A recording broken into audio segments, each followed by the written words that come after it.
As a Superior Court judge presiding over more than 9,000 cases, he has witnessed firsthand how complicated and corrupt the legal system can be. His goal is to show how things really work in the legal system so that people can navigate the legal system in the best way for them. Many people often feel marginalized by the legal system and are uninformed about how to proceed when unfortunate circumstances arise in their life.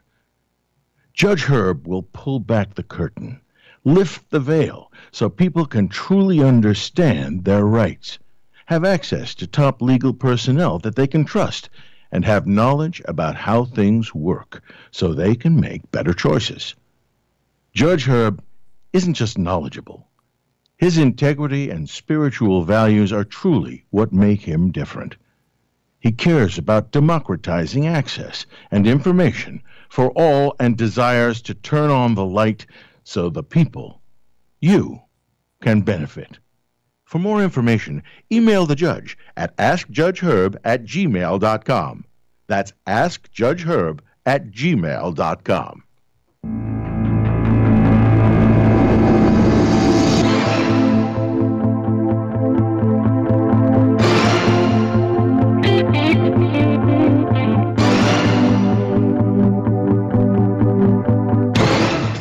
Okay, do we have Ginger on the phone? We do. We do. Hi, Ginger. Hi there. Good afternoon. Good afternoon to you too. How are you doing? I'm doing fine. Tell us a little bit about yourself so that the audience gets an idea of what significance our conversation is going to have, hopefully is going to have. I am a webcam model and adult performer who has been recently getting into the world of sex work activism. I like to talk to as many people about sex work decriminalization and the stigma that surrounds sex work as I possibly can. And you and I have talked before, and you brought up a subject at which I had very little familiarity. And so I was not as prepared as I could have been the last time we spoke. That's why I invited you back again. Tell us a little bit about FOSTA and SESTA. Well, SESTA and FOSTA are two new laws that make it a new federal crime to facilitate or promote prostitution. And now it holds companies liable when in the past they weren't liable for what their users were posting. And there are some foundations fighting it right now. I'm not going to explain it as well as other people can read up on it, but the Electronic Frontier Foundation is currently trying to fight SESTA and FOSTA because not only does it make sex workers' jobs more difficult, but it makes it more dangerous. For instance, any sort of list where sex workers can share information about dangerous clients is now in violation of these new laws because of the way they are worded. It is so broad. And a lot of people think that because of SESTA and FOSTA, Backpage was shut down.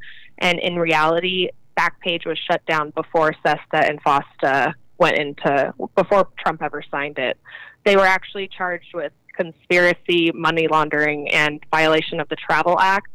And no sex trafficking charges were brought on the owners. But I feel like the public discourse when it comes to SESTA and FOSTA is, well, at least they shut down Backpage, which was full of sex trafficking with it. And that's just not true. Well, I was looking at the language in the statute. And one of the things that are problems in legislation is when the language is either ambiguous or is too overbroad. And although I'm certainly not a constitutional expert, it seemed to me from that language, when you talk about promoting, assisting, and things of that nature, that's beyond overbroad. Anything could be a crime under those circumstances. For example, if you are in the business of selling megaphones, and you sell megaphones to somebody who goes out on the street corner and says all kinds of things that they're not permitted to say, under the new law, it seems to me that the megaphone company, not being responsible for anything other than selling megaphones, would have both civil and criminal liability. So it means that for most companies, They have to be extraordinarily careful about what they say or allow to be said. To me, it's the equivalent of censorship. And I've talked to many people. Recently, I've read the book 1984, the George Orwell book. And frankly, it's frightening because that's what it talks about. It talks about not being able to say or do anything and controlling what is able to be disseminated to the public. And so do you think that this new law is the equivalent of censorship? I think that it has definitely caused a lot of companies to over-censor because they don't know what they are going to be liable for. And it seems like the government is just arbitrarily trying to control their citizens. And it seems like I see the word liberty in so many different parts of the Constitution, and I feel like people forget what we're entitled to, what our rights are. And this is such an overreach of, it just makes no sense that the government should regulate what happens between two consenting adults sexually in this day and age. We've wasted so much time and effort. What companies are being affected? I mean, like, what are you talking about when you're talking about companies that can be liable for this? Like, I mean, example, tell us. Craigslist shut down all of their personal section. I don't know if you noticed that. I work on a website called My Free Cams, and a lot of girls used to meet up with their members in person, like non-sexually, and we can't even do that. They basically banned all sort of meetups with members. There's just been a bunch of different things that have happened. You mentioned earlier something about safety, and I read some of the dialogue about the statutes when I was going through my research. How do you see this imposition of this new law as affecting your safety and the safety of other sex workers?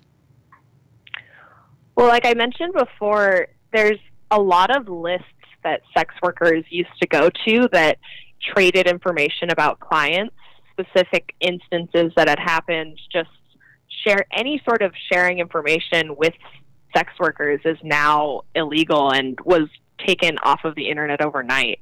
And I talked to a lot of my friends who escort, and they've said how much more scared they are to meet clients because they don't have as many resources to screen as they did in the past. You know, every level of screening that you add makes you safer, and so when those are taken away because of this law, it directly causes the job to be more unsafe for these girls and boys. Do you think it's going to drive a lot of the sex workers back onto the street as opposed to doing advertising and promotion over the internet? I think that there's a lot of people who have already said that they have had to go back to the street, and even pimps and other things like that they didn't want to because their resources online have been taken away from them. I mean, Backpage was like the only low barrier place where you could go if you needed money now, like in an instant. And those things are taken away from sex workers. I'm not sure I understand that. What does that mean? Backpage was a well-known place where clients and sex workers could connect with each other. And when that was taken away, I saw examples of sex workers saying that they went back to knocking on the doors of truckers and truck stations when before they would post on Backpage if they needed money. Examples like that. So one situation, you're able to screen the client before you ever meet them. And if you're just knocking on a trucker's door, you don't really have the ability to do that. So there's like no websites out there that promote. I mean, if they did, I guess they could, get arrested or taken down or whatever. I mean, Oh, it's serious. It's a $10,000. I mean, it's a 10-year potential sentence. Really? And in certain Federal? circumstances, it might even be greater than that. There's civil liability as well as criminal liability. And many companies, I know historically not involved in this industry, are looking at how many times are they going to get sued. And they now have to put aside significant resources and reserves in anticipation that if they allow any kind of promotion, it could end up in them being sued, or even worse, being charged with a criminal offense. In fact, I was thinking as I was driving down here today, and it may be somewhat of a remote possibility. But we're doing a show here, and we're talking about a subject matter that is now being somewhat curtailed, and it's going to appear on the internet somewhere. I suppose one could argue that Gary Garver should be arrested. It's your show, man, not mine. No, it's your show. Today it's yours. No, you pay this for this hour.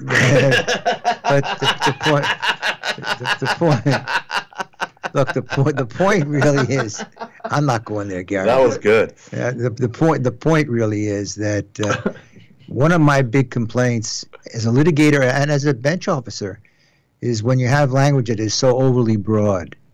This fits almost all sizes.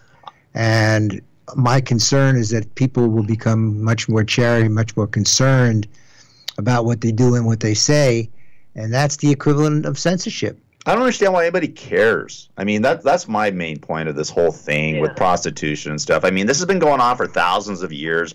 In fact, one of the most popular shows out there, Game of Thrones, and I just got into it, in the last couple months, there's prostitutes everywhere. I mean, every guy in that show had a prostitute. I mean, tons of them. I mean, it goes way back, thousands of years. I mean, it's been around for thousands of years. Why do people care if somebody wants to have sex with somebody else and pay them? I mean, we got to pay them anyways. I mean, you go out to dinner, you go to a movie, you do this, you take them on a trip. I mean, you're spending money anyways. Why does anybody care? That's my point. Well, it's the imposition of someone's sense of morality. Oh, please. You know what? I'm surprised, by the way, by some of the support that this legislation got. Because one would think that those people who think the government should take less of a role in operation of life would be opposed to this kind of thing, because they are saying you can't do this. And the counter argument is, why not, as long as I'm not hurting anybody? And it comes down to this same thing with the Me Too movement. It's basically the same. A woman should have the right to do whatever she wants to do with her body as long as she's not hurting anybody. You remember the language we used a couple of weeks ago when we talk about restraining orders, because that's a subject of which I've had much experience. The magic word is called compelling interest. The only time the government should be allowed to interfere with your life is if it has a compelling interest for the benefit of the rest of the public. I can't find any compelling interest personally. It's like abortion rights too. Same thing. It is. It's analogous. It's ridiculous. I mean, you would think that the conservative people would be opposed to it, and on the other hand, you would think that the liberal people would be opposed to it also. Believe me, those conservatives are going out there and having sex with sex workers. Trust me. You know what I mean? They put it's just like the whole thing with the church and all. They're just a bunch of hypocrites. That's all it is. It's to get votes, Judge. It's about the votes. I mean, they just want to get elected. They could care less. If they said the sky was purple and they could get votes every day, they'd get votes. Oh yeah, the sky's purple. They don't care. They just want to get votes, and that's why they pick on people like the sex workers and things like that, and it's ridiculous. It starts with a stigmatization. That's where it starts. The sex workers there's a certain stigma that's attached to it that the public, or at least a portion of the public, has attributed to people who are in that industry, and that's how you start off. It's a much more difficult thing to overcome when you're starting at the bottom and you're trying to basically prove your way up to say, I'm entitled to do what I do. I'm not hurting anybody. I'm just working for a living to provide for myself and my family. And that's certainly is a noble calling. Why is the adult industry making millions and millions and millions of dollars? It's billions of dollars. Billions, whatever it is. I'm trying, 12 billion. 12 billion, okay. So they're making $12 billion, the adult industry. So it's just a bunch of perverts that want to, have sex with these porn stars and all that and pay. I mean, come on, man. I mean, get real. I mean, the society is not real. We're not living in a real society anymore. It's all fake. Look, we it's all about control. That's chaos. what it's about.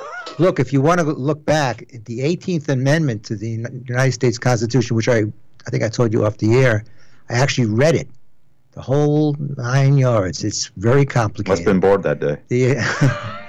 No, I wanted to be prepared for today. I'm kidding. No, I really did. I didn't want to be just coming in, as they say, half-cocked, as this sort of story goes. Better than none. That's the long and the short of it. The bottom. Bada bing. You want to keep on going, Judge? We can do this. Hey, we can do stand-up. That's right. but the bottom line really is, you can look in the 18th Amendment to the United States Constitution, banned the use of alcohol. That's what we called prohibition. It was against the law to use alcohol, certainly to import it or to deal with it in terms of a commercial use.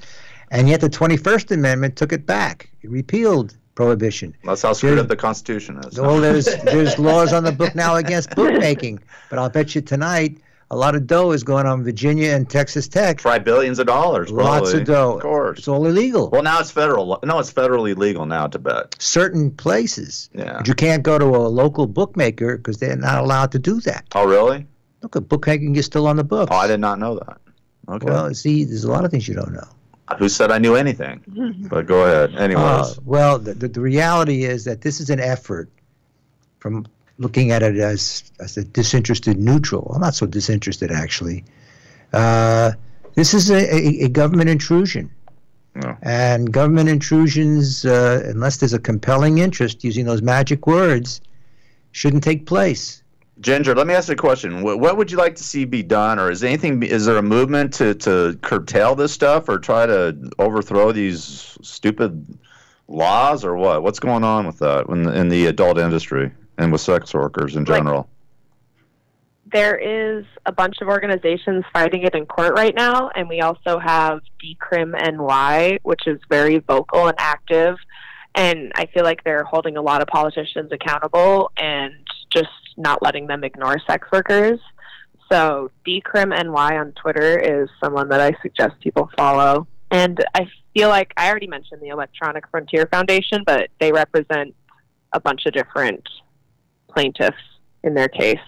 One of them is the Woodhull Freedom Foundation, the Human Rights Watch, the Internet Archive. It seems like just making a copy of old websites might hold people liable, and that's why they're trying to fight this. Just the Internet Archive, which just is like the history of the Internet, they could be held liable. So there are people fighting it right now. You can donate to the Electronic Frontier Foundation if you want.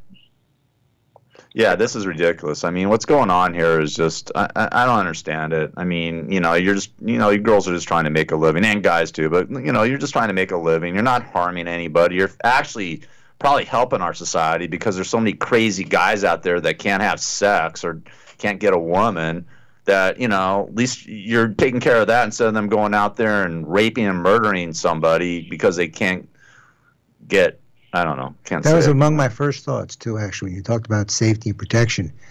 I think that it might work in terms of family relations when there's a problem, instead of somebody going out there and doing something violent or otherwise, if they had an avenue to go to, absolutely, just pay for it, safe, clean, taxed, like they do in Nevada. Yeah, much different world. Please, I mean, I would think crime would go down. I really believe crimes against women would go down, abuse and all that, and rape and all that. I really do believe that would go down if they legalized prostitution federally or even the state of California or wherever. We're speaking in the state of California, but I mean, if they did that, I bet you they should just do that and see. And maybe, I mean, that's not going to happen. Of course, it's not. You know why it's not going to happen?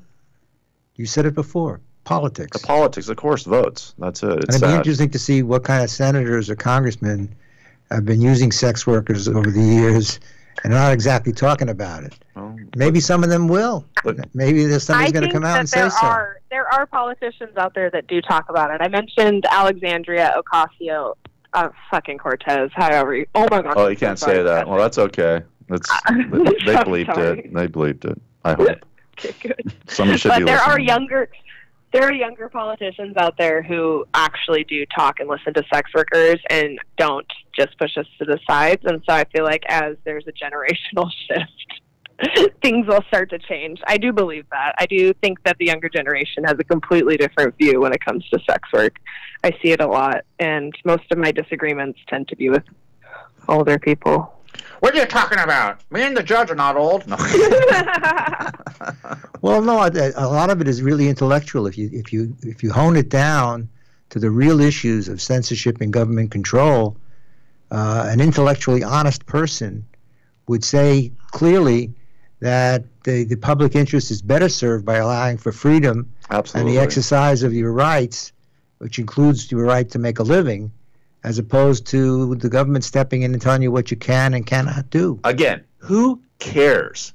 Who cares if somebody wants to go pay to have sex? I don't understand it. 97 senators did care. Well, because they want to get votes. That's why they care. We got Puritans over here, man. I mean, it's crazy. And it's worded in a certain way that it says stop sex trafficking. So if someone votes no, the way it's going to be publicized is that senator is like for sex trafficking, and that's a huge.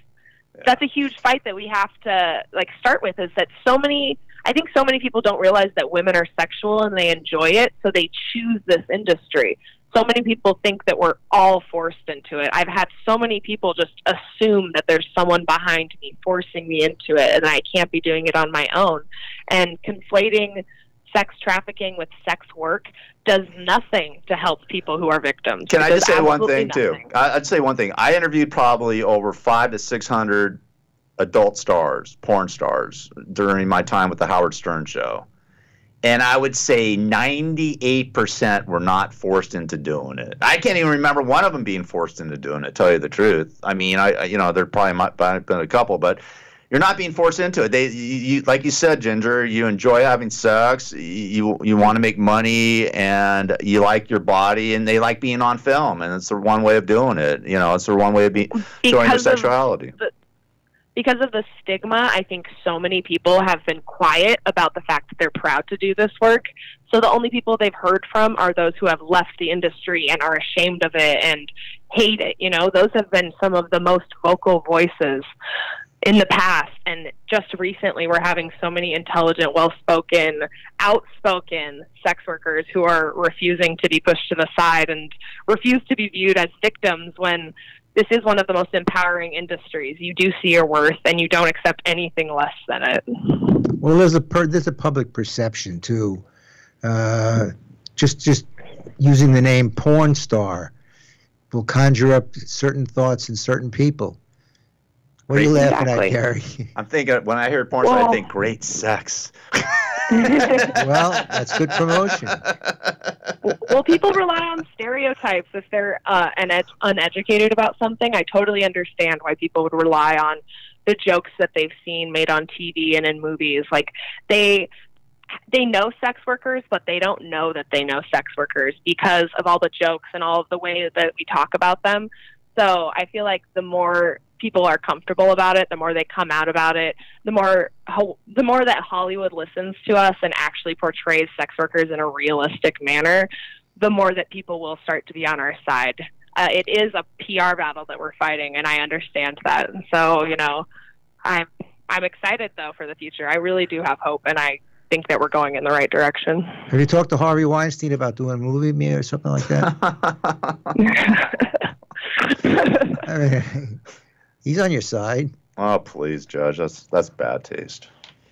Well, that may be. That's probably true. Yeah, that's bad taste. I was reaching for that one. You were. And I didn't get it. Yeah, you didn't get that one. That's well, okay. You keep on trying. Yeah, you keep on throwing them out there. Well, listen, we got to take a break, Judge. Well, Ginger, thanks very much for coming back on the show. I was impressed with our last conversation because I played the tape back to listen to what we talked about to get prepared for today. And I think you present a very cogent intellectual argument for change and for a review of this legislation, which is got a potential for being violative of the Equal Protection Clause of the 14th Amendment as well. Maybe it'll go to the Supreme Court. Who knows? Oh, this case is going up through the court system. Absolutely. This statute is going to be attacked by many people. And whether the Supreme Court ultimately decides to take the case, and if they do, how far are they willing to go? It'll be a very interesting exercise. Ginger, how can people get in contact with you or follow you? You can follow me on my Twitter at GingerBanks1. And I love talking about all this stuff. So come tweet me and say you heard me on here. Great.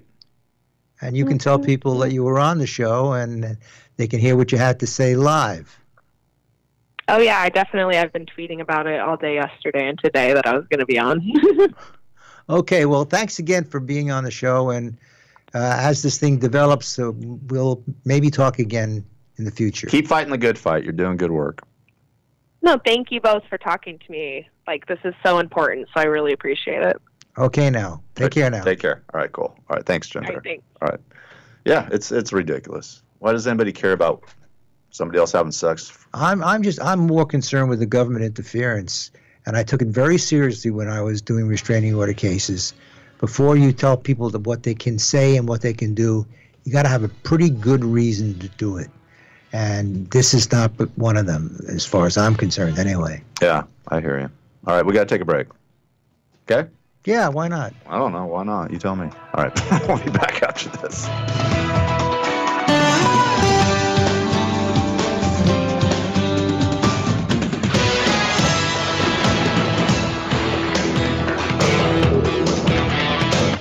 NBC Talk Radio, 1050 AM, KCAA. In his book, From the Trench to the Bench, Judge Herb Dodell demystifies the legal system, including both civil and criminal, the lawyers, the judges, and the process. As a judge, former deputy district attorney, and criminal defense attorney, he knows the legal system. He has the inside information that you need to pick a lawyer, and he's here to give it to you. No matter what you're facing that makes you think you may need a lawyer, Judge Herb will shed valuable light on your situation and reveal your best options and many secrets of how the judicial system actually works. To find out more about how the legal system really works, you can get your copy of Judge Herb Dodell's eye-opening book, From the Trench to the Bench, at Amazon.com.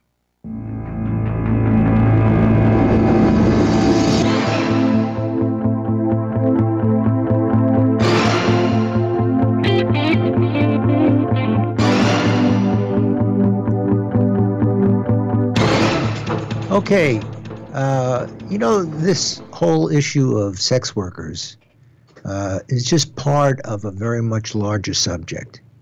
Part of it deals with rights of privacy. People have a right to privacy. And if someone wants to utilize the services of a sex worker in whatever capacity they want to do that, that's their business. And we tend to protect the rights of privacy. And here you got legislation which goes totally against that.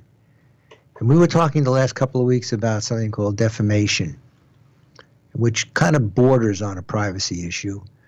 And defamation, if it exists, and I'll give you a quick definition of it, is basically a statement made about someone else publicly, it's called publication, that's untrue, which disparages that person. The difference between the government stepping in and saying you can't do it, and we see it in restraining order cases all the time, is that there's a civil remedy. The civil remedy means that you can sue somebody for doing it to you. And I suppose if you wanted to extend it to the discussion regarding sex workers, it's really the same thing. If you got a beef, instead of the government stepping in and telling you that you can't do it and you're going to be criminally responsible for it, there should be what would be a civil penalty if there's an issue between the sex worker and the customer. That should be left to litigation. It's so funny. Oh, you know my twisted mind. I'm definitely interested. I'm looking at the expression on your face. I'm suing her because she didn't satisfy me, and she told, I mean, it just could be. I mean, it could be on and on. I told her to beat me, and she didn't. There's all sorts of weird things you could do. Well, you remember that case? You remember the case I had in?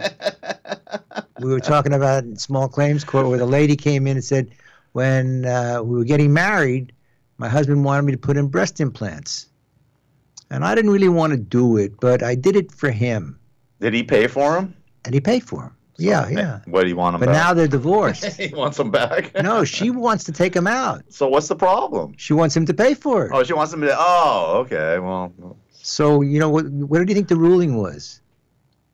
you didn't make him pay for it. I didn't. You're course absolutely not. right. Of course, It was a gift. not. It was a gift. It was a Please. gift, and she decided she didn't want it anymore. If she wants to take him out, She didn't have to It's do her it in the point. first place. You know what I mean? Right? I mean, it was her choice to do it. well, if you had to pick a couple of words that are really significant, at least to me, it's called free choice. hmm As long as the choices that you're making are not going to hurt somebody else, you should be allowed to do pretty much whatever you want to do, with that caveat. But if you're hurting somebody else, and it goes to the degree where it should be in some way regulated, that's the time when the government should step in.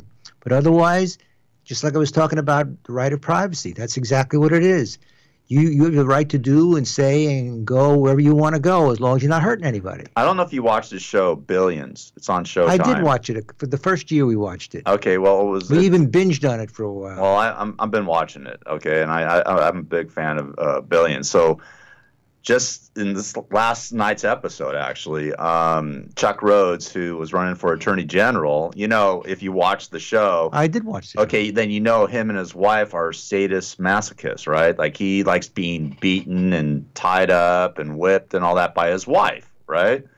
So lo and behold, he was running for Attorney General of New York, and some guy didn't want him to be Attorney General and said he was going to blow the whistle on him and say, we're going to blow the whistle on you and tell you how freaky your sex life is, and then, you're going to have to eat, you're not going to get elected anyway. So he came out, and he was supposed to resign, and he's supposed to not run. He said, the plot was he wasn't going to run, and then all of a sudden he said, no, I'm going to say it all, and he told everybody about what he liked. He liked being beaten and whipped, and his wife did it, and this and that. So it's weird. It's a weird dichotomy, like, And he actually got elected as Attorney General. I was going to say, did he get elected after Yeah, that? he did get elected. Yeah, he got elected. He took a whipping.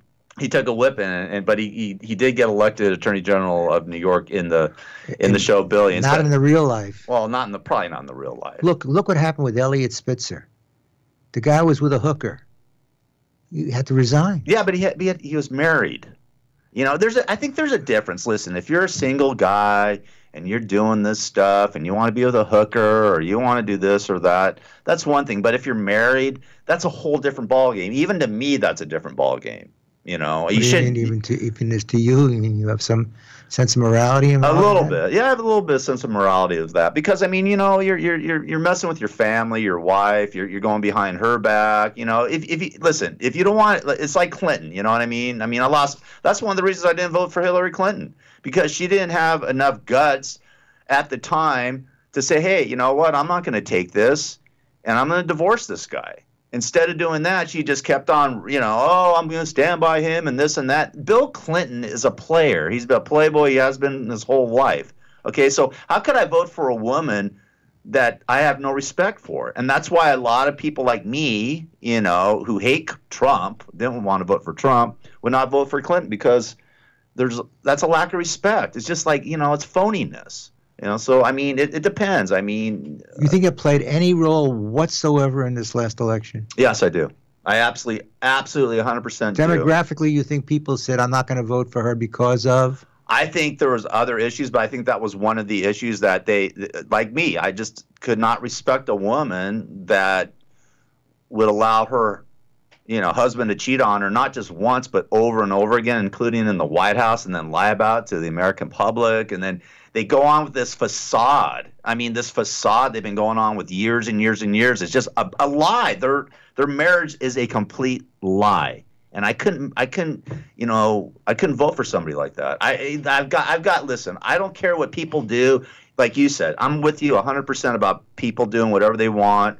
They want to do cocaine. They want to have prostitutes. They want to do this, do that. Do whatever you want as long as you're not hurting anybody.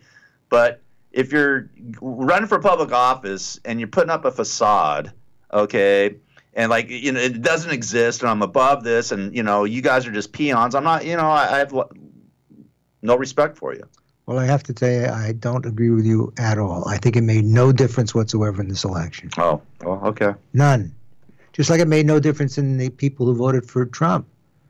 when that Access Hollywood tape came out, everybody said, "Oh my God, the guy's going to get beaten out. There's no chance, and they got to hide from it and everything else." It made no difference. Well, those are different people, man. I mean, listen, it's like night and day, man. The Trump people and the rest of the world are night and day. You either believe in the people, and you put those kinds of things aside, or it takes you over and you let that make your decision for you.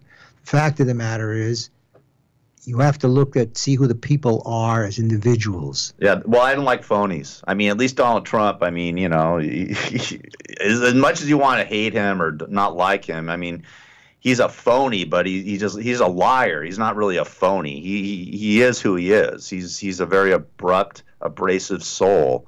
You know what I mean? But we went through this, I think, when we were talking to Roger Stone. The fact is that people vote their pocketbook. Sure. If they're getting done what they really want to see get done, they get past all these other issues, these moral issues. They ultimately don't make any difference at the end of the day. I don't know. That's why people keep getting reelected. Whether Strom Thurmond, remember Strom Thurmond? Oh, he's a total racist. He was 98 years old when he died. He was the oldest guy in the Congress. Yeah. I mean, he had lots of things that he was doing over the years. Lots. Oh, he was a total racist, but he also not the racist part. I'm talking was. about the other things that he was doing. Oh yeah, with the kids. Didn't make any difference. Well, at that point, yeah. I mean, Did it make any difference? He got reelected and reelected and reelected. Because didn't make any difference. Because those people, I don't know, Judge. I don't want to get into it. It killed Gary Hart. That it certainly did. Yeah, and it's killed a lot. How about John Edwards? Killed him too. Yeah, he had a shot at it. He had a shot. I actually met him and had a nice conversation with him. So don't tell me it doesn't affect people. It affects some people. Some people. It affects some people. You know what I mean? People who you think have moral values, it affects. People like Donald Trump, it don't affect because nobody thinks he has any moral values, anyways. I think at the end of the day, it evens out. Okay, probably. Who knows? I don't know. No, statistically, I don't think anybody's done a study. But I would imagine that at the end of the day, people look for their own interests first, and they can get past all the other things. Okay, we got to take a quick break. All right? Okay. Talk Radio, 1050 AM, KCAA. Did you ever meet a lawyer that was for the people? Someone who had the best interests of the people at heart? Herb Dodell has been a lawyer for more than 50 years and has been a Superior Court judge for 9 years, having presided over more than 9,000 cases. In this show, he will reveal the secrets of how things really work in the legal system, so you can maximize your position and benefit most when you're in trouble and need someone on your side to simplify the process for you. For more information, email the judge at askjudgeherb@gmail.com. That's askjudgeherb@gmail.com.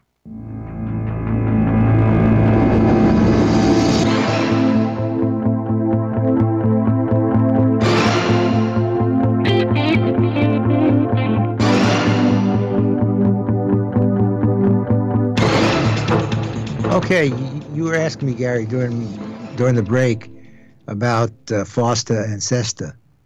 And yeah, because I still don't understand it. Well, no, if you boil it down to the very common denominator, it is, for all practical purposes, censorship. They're telling the providers, the Googles and the Craigslists and all those people, they are telling them that if you promote, and I'm using that word because it comes out of the statute, or assist in the promulgation of anything which they perceive on a moral level to be unacceptable, you have criminal liability as well as civil liability. Wow. The bean counters, they know that if they're going to get whacked by the government, I used that word again, whacked, right? It's my days when I was representing the crooked nose guys. Whacked. And the fact of the matter is they know, just like insurance companies know, that they're going to get sued a certain amount of times. They put money aside for it, and they take it out of the profits, and it ultimately falls to the bottom line. They don't want to do that. That's a bad economic choice. If they're spending hundreds of millions of dollars on lawyers and lawsuits, and they could avoid that, and they're given an opportunity or an option, they're going to take that option not to have the expense. Plus the stress. Well, the worst part is the potential criminal liability. Yeah. They go after the major players in the companies that are doing that. Like I saw the pictures of the three guys. They look like the Three Stooges, actually, On one of the internet promotions dealing with these new legislation, I think they worked for Backpage or whatever it is. I don't want to insult them, but they. You just did, Judge. I don't know who they were. I really don't know who they were. I just saw the pictures of these three people. Yeah. And I'm sort of so, oh my God, they're the ones that are looking at the personal liability. They're the ones that are looking to do the time. I'm not sure that they're willing to do that in exchange for the for the buck. Although there's a tremendous amount of money. You hit it on the head. You like that show Billions? That's the adult entertainment business. Billions. Yes. And it's going to go on no matter what. And just people will say, oh, it's not effective. There are people in rooms all over this country watching that stuff all the time because that's what they like to do. And they shouldn't be deprived of that opportunity because somebody has a moral sense that you shouldn't be doing that. I just don't understand why the human race has to judge other people. I mean, don't we have God for that? Isn't that why we go to church and temple and mosque and things like that? Because aren't they supposed to be the judge of us? Why does the human race want to judge other people for what they do, how they act? I've never understood that in my entire life. Why other human beings have to judge and put the thumb down on other people for what they want to do, what they believe in, or how they want to act. Don't get it. The purists will agree with you. A purist will agree with you. They say you'll be judged by some other entity at some point in time.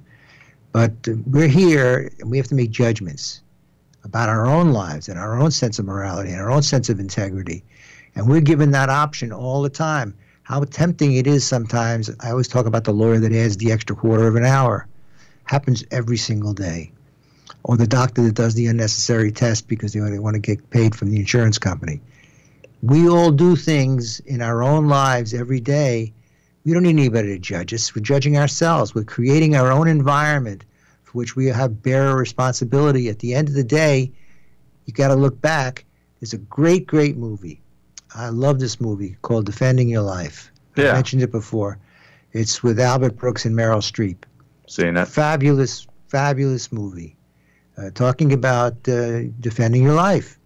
And that's what we're here to do. We're here to defend what we do, but it's always our choice. And the bottom line is when we make the wrong choice or a choice that does harm to someone else, we pay that price. There's nobody judging us for that. We've created that environment for which we have to pay the price. And so doing the right thing is good for your health. It's good for your interest. When you don't do the right thing, or you do things that are inimical to the purposes of society, you pay that price. Yeah, listen, I understand, like, if you rob people or you you drink and drive because you're putting people in harm's way and things like that. You're affecting other people's lives by doing things like that. But, smoking weed or wanting to have a, prostitute and stuff like that, that's outside the realm to me as far as that goes. Yeah, I believe in law and order and all that and right and wrong, but I think we're way too judgmental as a human race on certain things. Well, that's created a lot of the conflicts, too. People telling you what they think you shouldn't be doing. Yeah. That's what happens all the time. It's crazy. It's crazy. And believe me, I really do believe, and it's never going to happen like you said, but if they ever legalize prostitution in the state of California, that the rapes would go down, that sexual abuse against women would go down. Domestic violence would go down, too. It would go way down. That's an opinion. I share that opinion. Thank you. At least we. So we'll talk later Yeah. about something different next week. I'm working on some things. You want to do the case next week?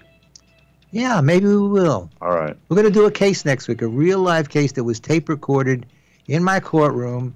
Real live case. I happen to have the tape.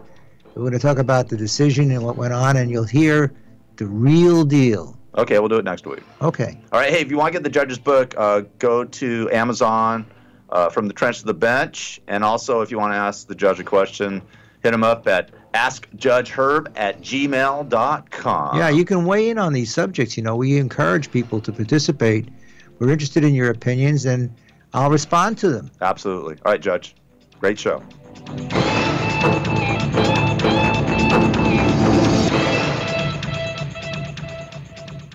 KCAA Loma Linda, 1050 AM, 106.5 FM, and now